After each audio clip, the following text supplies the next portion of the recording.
ఊరకే కన్నీరు నింప. రచన శ్రీహరికృష్ణ. ఏంటి మూలుగుతున్నావు? నీరసంగా ఉందా? పాలేమైనా తాగుతావా? తేనా అంటూ మూలుగుతున్న భార్య జానకిని అడిగాడు లక్ష్మీపతి. కాళ్ళ పిక్కల దగ్గర నుండి పట్టేస్తున్నాయండి. పిక్కల దగ్గర నుంచి మడాల వరకు బాగా గుంజేస్తున్నాయి కాళ్ళు. ఉండు, కొబ్బరి నూనె రాస్తా అంటూ కొబ్బరి నూనె తీసుకొచ్చి 2 కాళ్ళకి, మడాలకి, అరికాళ్ళకి కొబ్బరి నూనె రాశాడు లక్ష్మీపతి. బాడీలో మెగ్నీషియం తక్కువైతే ఇది ఇలా కాళ్ళు పట్టేస్తాయట. మెగ్నీషియం ట్యాబ్లెట్స్ ఉన్నాయి కదా, రోజుకొకటి వేసుకో. ఏమిటి ఆ పోతుల్లాగా ఉంటాయి అవే, గొంతులోకే పట్టిసావు అవి. అంత ఉంటుంది ఒక్కొక్క ట్యాబ్లెట్ను. ఒక్కసారే మింగుడు పడదు. మొన్న వేసుకుంటే 2 సార్లు పొలమారి నోట్లోంచి కింద పడిపోయింది. 2 ముక్కలుగా వేసుకుని తావచ్చుగా. అదే ఆ తావే వచ్చి తావట్లే. వేధవ వస్తున్నాం మందులు మింగలేక. వేధవ రోగాలు. ఎరక్కపోయి చావు పదం ఆడేనే. ఇక ఆపు. అవునే, నిజంగానే మందులు వేసుకోవాలంటే విసుగు పుడుతుంది. బీపీకి, షుగర్కి, కొలెస్ట్రాల్కి, బి కాంప్లెక్స్, ఇంకా అప్పుడప్పుడు చుట్టం చూపుగా వచ్చే ఈ జలుబులు, దగ్గులు.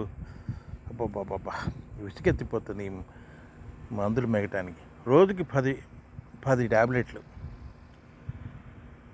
మింగలక విసుగొస్తుంది. పైగా ఇలాంటివి కొత్తవి. కాళ్ళు నొప్పులు, కాళ్ళు పట్టేటాలు ఇలాంటివి వస్తే మళ్ళీ మాత్రల సంఖ్య పెరుగుతుంది. అది సరే, కొద్దిగా తగ్గిందా నొప్పి? నూనె రాసే కదా అంటే కొద్దిగా తగ్గింది రండి, పడుకోండి. 11:30 అయింది, నాకు కూడా నిద్ర వస్తుంది అంది. సరేలే, నువ్వు కూడా పడుకో. రేపు తొందరగా మెళుకు వస్తే నన్ను లేపు. ఆఫీస్కి వెళ్ళి లైఫ్ సర్టిఫికేట్ ఇవ్వాలి, లేకపోతే పెన్షన్ ఆపేస్తారు వేధవలు అంటూ కొబ్బరి నూనె సీసా తీసి అల్మారాలో పెట్టి లైట్స్ ఆపి వచ్చి పడుకున్నాడు లక్ష్మీపతి. ఏమండి, లేవండి, 6 అయింది. లేచి, ఎలా ఉన్నాయి నీ కాళ్ళ నొప్పులు? తగ్గింది రండి, లేచి మొహం కొడుకురండి, కాఫీకి పెడతా అంటూ వంటింట్లోకి వెళ్ళింది జానకి. కాఫీ తాగుతుంటే పోనానండి ఫోన్. జానకి, పెద్దాడి దగ్గర నుంచి ఫోన్ అంటూ ఆన్ చేశాడు. స్పీకర్లో పెట్టాడు. హలో శేఖరా, ఎలా ఉన్నావురా? కోడలు ఎలా ఉంది? డెలివరీ డేట్ ఎప్పుడు ఇచ్చారేమిటి? కులాసాగా ఉందా? అవును, మీ అత్తగారు వాళ్ళు వచ్చారా, ఇంకా రాలేదా? అంతా బాగానే ఉన్నా. మొన్ననే చెకప్కి వెళ్ళింది, అంతా బాగానే ఉంది. గీత కులాసాగానే ఉంది. ఇంకా 15 రోజులు ఉంది డెలివరీకి. మా అత్తగారు ఇంకా రాలేదు. టైఫాయిడ్ జ్వరం వచ్చిందట. డాక్టర్ గారు ప్రయాణాలు వద్దు, రెస్ట్ తీసుకోనండి అని చెప్పాట. వచ్చేటట్టుగా కనపడలేదు. అందుకని అమ్మకి టికెట్ బుక్ చేస్తున్నా. మీరు వస్తానంటే మీకు కూడా టికెట్ బుక్ చేస్తాను. బట్టలు, మందులు సర్దుకొని రెడీగా ఉండండి అన్నాడు శేఖర్. అది కాదురా శేఖర్, శంకర్ భార్యకి కూడా 9వ నెల వచ్చింది. శంకర్కి అత్తామామలు కూడా లేరు. అందుకని ఇక్కడే డెలివరీకి తీసుకొస్తాను అన్నాడు కదా. మరి ఇలాంటి పరిస్థితుల్లో ఎలా రావడం? మీ అత్తగారిని అడిగి వేరే ఎవరినైనా పంపమని అడగరాదు అన్నాడు లక్ష్మీపతి. కరెక్టేనా, నేను అర్థం చేసుకోగలను. మా అత్తగారికి జ్వరం వచ్చి రాలేకపోబట్టే కదా ఈ ప్రాబ్లం వచ్చింది. అమ్మని పంపండి. అత్తయ్య మన ఊళ్ళోనే ఒంటరిగా ఉంటుంది కదా, కొద్దిగా మీకు హెల్ప్ రమ్మనమనండి. మామయ్య పోయిన దగ్గర నుంచి వంటలు చేసుకుంటూ ఉంటుంది కదా అత్తయ్య. 2-3 నెలలు ఉండి శంకరన్ వాళ్ళ ఆవిడ డెలివరీ అయ్యేంత వరకు ఉండమనండి. నెలకు 15,000 ఇద్దాం. ఆ విధంగా అత్తయ్యకి డబ్బు సాయం చేద్దాం అన్నాడు. కొద్దిగా పరిస్థితి అర్థం చేసుకోండి నాన్నగారు. 6 నెలల క్రితం చెన్నైలో చెల్లాయి డెలివరీకి వెళ్ళొచ్చారు కదా, అలాగే ఇక్కడికి రండి. ఇద్దరు రాకపోయినా కనీసం ఒక్కరన్నా వస్తే బాగుంటుంది, ఆ తర్వాత మీ ఇష్టం అని చెబుతున్న శేఖర్తో, అది కాదు నాన్న, అమ్మ ఆరోగ్యం సంగతి నీకు తెలుసు కదా, సమయానికి మందులు వేయాలి. 8 రకాల మందులు ఉన్నాయి దానికి. ఏ టైంలో ఏ మందు వేసుకోవాలో దానికి తెలిసి సావదు, దగ్గరుండి మరీ ఇవ్వాలి. మొన్న రోజు మా ఫ్రెండ్ ఒకడు చనిపోతే కార్యక్రమం అయ్యేంతవరకు ఉండాలి కదా అని చెప్పి దానికి ఏ టైంలో ఏ మాత్ర వేసుకోవాలి, ఏ టైంకి ఏ మందు వేసుకోవాలి, ఎన్ని టాబ్లెట్లు వేసుకోవాలి అని చెప్పి క్లియర్గా చెప్పి వెళ్ళా. పొర్రపాటున ఒక మాత్ర వేసుకోవడానికి 2 మాత్రలు వేసుకుంది అంతే. ఒకటే కళ్ళు తిరుగుతున్నాయి రండి అంటూ ఫోను. వెంటనే కార్యక్రమం పూర్తి కాకుండానే వచ్చేసా. వచ్చే టైంకి ఒళ్ళంతా చెమటలు పెట్టి చల్లగా అయిపోయింది. డాక్టర్ దగ్గరికి తీసుకుపోయా. బీపీ ట్యాబ్లెట్ డోసేజ్ ఎక్కువైంది అని చెప్పి ఓ ఇంజెక్షన్ ఇచ్చాడు. అప్పుడు సర్దుకుంది. అలాంటిదిరా దాని ఆరోగ్యం. పైగా నాకు కూడా ఈ మధ్య సరిగ్గా ఉండటం లేదు. నాకు చచ్చాయిగా ఈ షుగర్లు బీపీలను, ఓపికలు తగ్గిపోయాయి. మునపటంతా హుషారుగా పరిగెత్తడం లేదురా మా బండీలు అన్నాడు. సరే మీ ఇష్టం నాన్న అంటే ఫోన్ పెట్టేశాడు. ఫోన్లో స్పీకర్లో తండ్రి కొడుకుల సంభాషణ అంతా విని నిట్టూర్చింది జానకి. తెల్లారింది. ఏమండి, శంకర్ నెంబర్ కలిపి ఇవ్వండి, మాట్లాడతా అంది జానకి. ఉండు అంటూ సెల్ తీసుకొచ్చి శంకర్కి కాల్ చేసి, రింగ్ అవుతోంది మాట్లాడు అన్నాడు. హలో నాన్న, ఎలా ఉన్నారు అన్నాడు శంకర్ ఫోన్లో. నాన్న కాదురా నేను అంది జానకి. చెప్పమ్మా ఎలా ఉన్నారు నాన్న నువ్వును అన్నాడు. బాగానే ఉన్నానురా. కీర్తి ఎలా ఉంది? కులాసాగా తిరుగుతుందా? జాగ్రత్త, గట్టి పనులు ఏమీ చేయనివ్వకు. వంట నువ్వే చేస్తున్నావుగా? లేదమ్మా, టైం దొరకటం లేదు. వంట మనిషిని మాట్లాడాను, పొద్దుట సాయంత్రం వచ్చి వంట చేసిపోతుంది.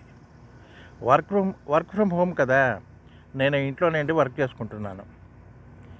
కీర్తి క్రితం వారం నుండే సెలవు పెట్టి ఇంట్లోనే ఉంటుంది. ఓ 10 రోజుల్లో తీసుకొచ్చి అక్కడ దిగబెడతాను. మంచి రోజు చూసి చెప్పమ్మా అన్నాడు శంకర్. చెప్తాలే కానీ నిన్న రాత్రి శేఖర్ ఫోన్ చేశాడురా. మీ గీత వదినకి కూడా ఇంకా 15 రోజుల్లో డెలివరీ అవుతుందని చెప్పాడు. వాళ్ళ అత్తగారికి టైఫాయిడ్ జ్వరం వచ్చిందట. ప్రయాణాలు చేయకండి, రెస్ట్ తీసుకోండి, లేకపోతే మళ్ళీ రోగం తిరగబడుతుంది అని చెప్పారట డాక్టరు. అందుకని ఆవిడ రావటం లేదు, మీరు రండి అని చెప్పాడు.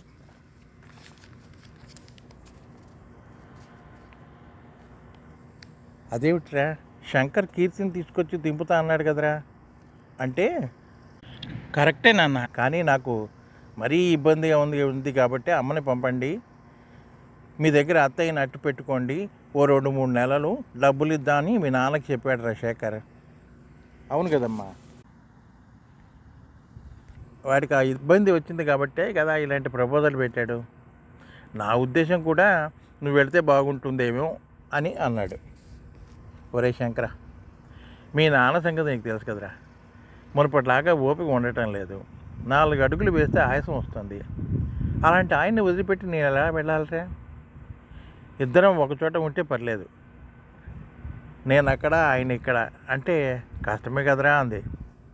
మేము మటుకు కలగన్నామా, మావిడికి నన్ను వదినికి ఒకే నెలలో డెలివరీలు వస్తాయని?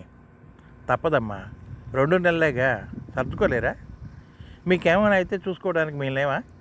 కంగారు పడకండి, అన్నయ్య చెప్పినట్లు చేయండి.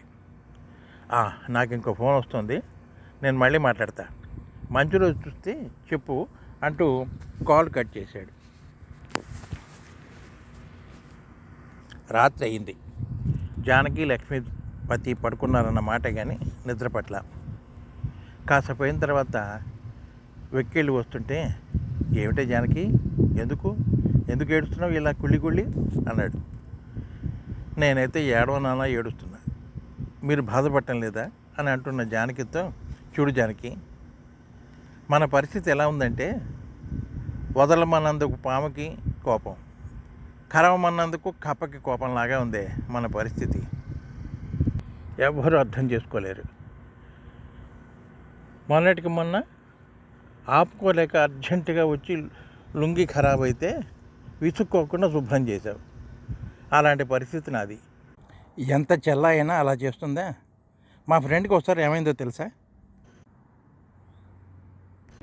ఊరు నుండి వాళ్ళ కూతురు వస్తే రోజు తను పడుకునే స్థలాన్ని తల్లి కూతుళ్ళు ఆప్యాయంగా మాట్లాడుకుంటారు కదా అని అనుకుని రోజు తను పడుకునే స్థలాన్ని ఆ తల్లి కూతురికి ఇచ్చి తను వేరే గదిలో పడుకున్నాడు. ఓ రాత్రి వేళ బ్రెయిన్ స్ట్రోక్ వచ్చి పెళ్ళాన్ని పిలిచే ఆస్కారమే లేక చక్కగా ఉన్న వ్యక్తి తెల్లారికి ఆసుపత్రి పాలై త్రుటిలో ప్రాణాపాయం నుండి తప్పించుకున్నాడు. మొగుడికి పెళ్ళానికి మొగుడే దిక్కు ఈ పెద్ద వయసులో. అదే వారికి ధైర్యం.